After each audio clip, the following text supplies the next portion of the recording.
Cloning a San Pedro cactus.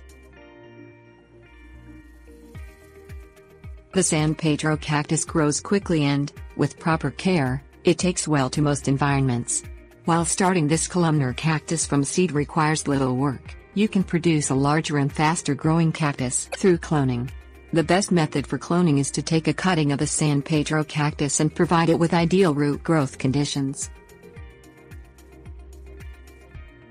Things you will need: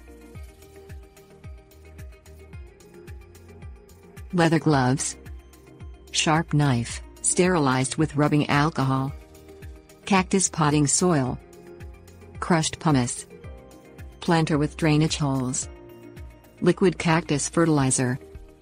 Put on a pair of leather gloves and select a healthy column to cut from the San Pedro cactus. Slice the column off at least 8 inches from the top with a sharp, sterilized knife. The cutting can be however big you would like. Set the cutting on a clean surface, in a dark place with plenty of air ventilation, for 2 weeks to heal. The healing process reduces the risk of fungal infection when healed. The cut area will look dry and shriveled. Since the San Pedro is tolerant of droughts, this does not harm it. Combine a 3-to-1 mixture of cactus potting soil and crushed pumice in a clean planter. A pumice ensures soil drainage to prevent rotting. Plant the dried San Pedro cutting in the potting soil mixture 2 inches deep. Pack the soil around it so it stands upright and leave it in a cool, sunny area for 2 weeks without water. Mix half of the manufacturer recommended amount of liquid cactus fertilizer with a full amount of water. A full ratio of liquid fertilizer might damage the fresh roots. Water the cactus, soaking the soil, until it begins to seep out of the drainage holes.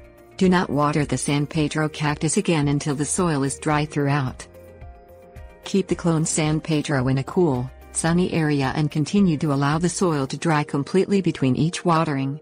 Apply the fertilizer and water mixture twice monthly, mixed at the full manufacturer recommended ratio. Tips: warnings. You can take several clones from one column of San Pedro cactus. The top is not required for survival. Mark which end is the top of the cut section, as roots will not grow from this end. The planter you select should allow about 2 inches of soil on all sides of the San Pedro column and should be at least 6 inches deep.